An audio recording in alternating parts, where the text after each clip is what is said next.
Apreciados estudiantes del curso Competencias Comunicativas, me complace saludarles.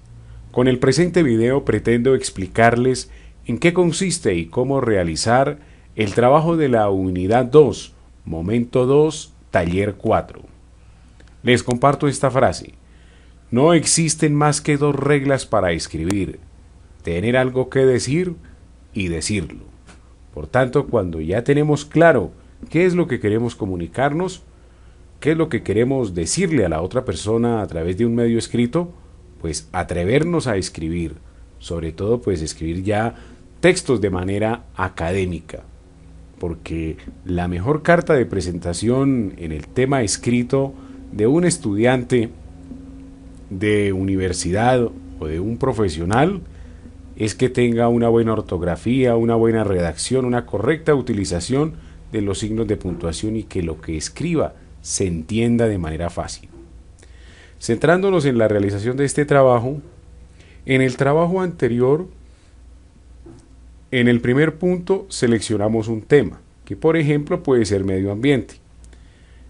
En el segundo punto, realizamos una investigación donde buscamos diferentes ensayos relacionados con ese tema, por ejemplo, de medio ambiente. Y en el punto 5, lo que ustedes hicieron fue un ensayo de acuerdo a esa investigación realizada en el paso 2. Con todos esos ensayos, ustedes realizaron uno propio donde utilizaron algunos aspectos que investigaron allí sobre medio ambiente, pero que ustedes le dieron ese toque personal, ¿sí? Dieron su punto de vista sobre ese ensayo, sobre ese tema, y esos fueron los soportes teóricos para allí. Ese ensayo pues seguramente debe tener la correcta citación de autores con normas APA. Por eso el primer paso para este trabajo es pues compartir los ensayos realizados en ese trabajo anterior. Lo primero es verificar si su ensayo tiene plagio. Quiere decir que copiamos cosas sin citarlas de acuerdo a las normas APA. Entonces verificamos y hacemos las respectivas correcciones del ensayo. En el entorno de aprendizaje práctico, allí encontramos una guía sobre cómo realizar un ensayo. Podemos mirar si cumple con lo que nosotros hemos hecho o si no, pues corregir. ¿Cómo se verifica que no tenga plagio? Por ejemplo, dice allí que el 25% de las zonas naturales de Colombia tienen problemas de contaminación. Si dice eso mi ensayo, pues debe decir quién lo dice, cuál es la fuente. Si no lo dice, pues eso es plagio. No creo que uno haya hecho una investigación para llegar a la conclusión que el 25% de las zonas naturales pues sufren contaminación, ¿cierto? Entonces si uno dice eso, pues está diciendo mentiras porque no hay una investigación que lo determine. Si no es porque lo copió de alguna investigación y debe citar el autor. Fuentes confiables para eso, por favor. Copiamos una parte de nuestro ensayo y lo podemos copiar ahí en Google y le damos buscar, y si no sale exacto muy seguramente es porque fue copiado, sobre todo de nuestros compañeros. Si ellos cometieron plagio, escribámosles ahí las sugerencias. ¿Qué falta por corregir? ¿Qué tiene mal? No nos pongamos bravos si nos corrigen. Estamos en un proceso de aprendizaje y lo bueno es poder mejorar. Entonces miremoslo como una oportunidad de mejoramiento. Para el paso 2 tenemos la producción de un documento con los ensayos que ya hemos compartido y que hemos corregido. Entonces ya empezamos a recopilar los ensayos donde aparezca el nombre de cada uno de los estudiantes. Viene el ensayo, después del ensayo las referencias bibliográficas de cada uno de esos ensayos. Cada ensayo debe tener sus respectivas referencias bibliográficas. El paso 3 es la elaboración de una reseña de aproximadamente una página. ¿Cómo se realiza la reseña? Puedo realizar 2 párrafos de mi ensayo. En esa reseña escribo de qué se trata mi ensayo, qué temas trata, cuál es el tema fundamental y alguna conclusión importante a la que se haya llegado con la realización de ese ensayo. Después de reunir todos los aportes, pues ya nos sale algo cercano a una página. La persona encargada de recopilar, pues la idea es que genere un hilo conductor para que pues no quede como por separado, sino que se integren todos los textos que hemos compartido. Y en el paso 4, pues ya es la consolidación del documento final grupal en este caso. El anterior era individual, este es grupal, es colaborativo. Debe llevar una portada con el nombre de los integrantes que participan, la introducción del trabajo, los ensayos con el nombre de cada estudiante, aplicando el tema de normas APA en lo referente a la citación de autores. Después viene la reseña que hemos realizado y por último si amerita incluir más referencias bibliográficas. La idea es que lo realicemos en grupo. Si por alguna circunstancia ve que sus compañeros no participan, ya quedan 3 días para que se cierre la actividad, pues entonces presentémoslo de forma individual. El trabajo se debe realizar, debo subir mis aportes al foro de trabajo colaborativo de la unidad 2, momento 2, taller 4. Participemos, no esperemos que los demás participen. Muchos dicen, pero es que en mi grupo no participan mis compañeros y uno ingresa y él tampoco ha participado. Entonces demos ese ejemplo para que también los demás participen. Subimos nuestro trabajo final y ya cuando ya vea que está el trabajo para entregar, que ya está correcto, lo subimos en el entorno de evaluación y seguimiento en el respectivo link de la unidad 2, momento 2, taller 4. Una explicación corta sobre el tema de normas APA en lo referente a citación de autores. Hay muchas cosas de forma, ahora lo vemos netamente en el tema de citación de autores. Vemos este ejemplo. Vamos a hacer un trabajo sobre lectura y encontramos esta frase de Neisser que dice: la lectura es el pensar seguido por un texto. Como esta frase tiene menos de 40 palabras, el de la lectura es el pensar seguido por un texto, pues lo pongo entre comillas y lo cito como aparece allí. Para Neisser, entre paréntesis, el año en que fue publicada ese texto, 1976, la lectura es el pensar seguido por un texto.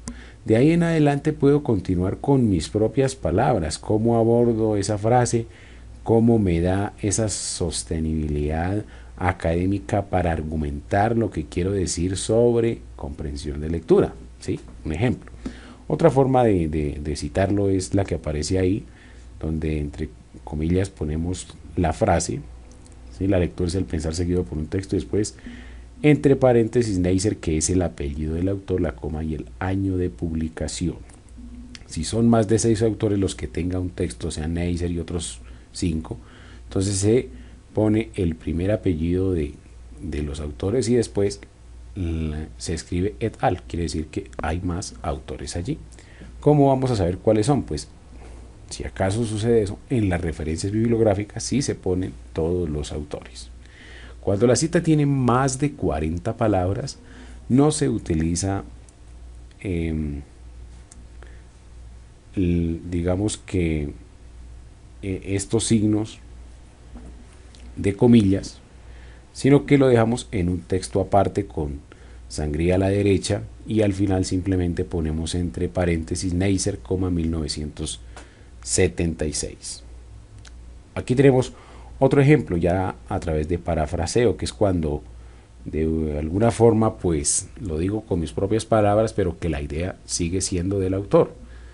Está un ejemplo. En 1976, Neisser señaló que la lectura es el pensar seguido por un texto. Otra forma es decir, Neisser, entre paréntesis 1976, afirma que la lectura es el pensar seguido por un texto. Aparecen citas secundarias, quiere decir que cito un texto de Neisser, pero que lo encontré en un texto escrito por González y González citó a Neisser. Entonces digo Neisser, 1976, citado por González, 1998, decía que la lectura es el pensar seguido por un texto. O aparece el otro ejemplo, la lectura es el pensar seguido por un texto. Neisser, 1997, citado por González, 1997. Ese es un ejemplo. Podemos descargar las normas APA versión 6 y consultarlas porque hay mucho que aprender, mucho que poner en práctica ese aspecto para no cometer plagio. Recordemos que el citar autores nos da un soporte teórico, mayor seriedad y credibilidad de nuestro trabajo porque se ve que se investigó. Pero cuando nos dedicamos solo a copiar y pegar, pues no hacemos nada. Debemos también dar nuestra propia producción textual, nuestra forma de pensar, qué pensamos acerca de ese tema y cómo lo abordamos, ¿sí? No solamente copiar y pegar. Aquí en las referencias bibliográficas pues ya tenemos a Neisser, la U es la inicial del primer nombre, el año de publicación, Psicología Cognitiva, que fue donde se copió, México, y Trilla, que es la editorial. O la primera que aparece, que es como lo más utilizado, que es Podesta, la J, que es la inicial del primer nombre. Resulta que este texto no tiene fecha de publicación, entonces va S.F. Después, lenguaje y comunicación, revista de ciencias sociales, que fue donde se copió, recuperado de dos puntos, y ahí se pone la dirección electrónica de donde fue copiado. Entonces, para que lo tengamos presente. Aquí ya, digamos que por así en la práctica se ve de la siguiente manera. Tenemos todo este párrafo que digamos he copiado, que no es de mi autoría, que al final aquí entre paréntesis pongo los apellidos de los autores, el año de publicación, y viene con una sangría hacia la derecha. Lo normal es que este texto aparezca de la siguiente manera, en la línea recta, así como aparece aquí, pero como no es de mi autoría, entonces al final van los autores y lo que hago es darle clic aquí al Word y me corre, y eso quiere decir que este párrafo no es de mi autoría, ¿cierto? Y ya aparece ya en el interior del texto, por ejemplo, este párrafo donde entre paréntesis, entre comillas, aparece este texto que es el que pertenece al autor, ¿sí? El resto no, es lo que yo puedo darle ahí como hilo conductor, ¿cierto?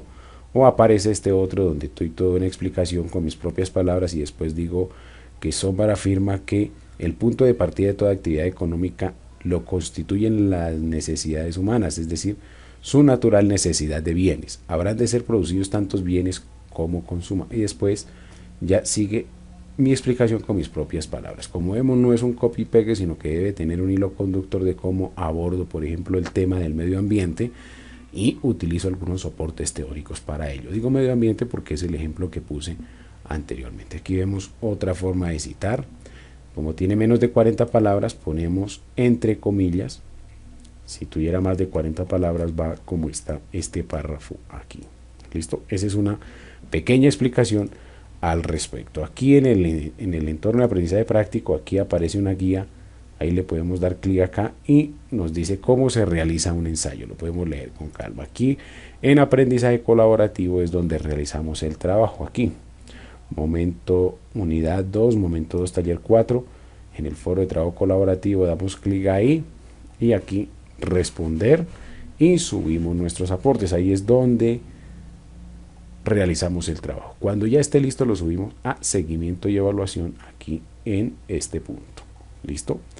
De eso se trata la realización del trabajo. Recordemos que vamos a ser excelentes profesionales, por lo tanto debemos ser excelentes estudiantes. Muchas gracias.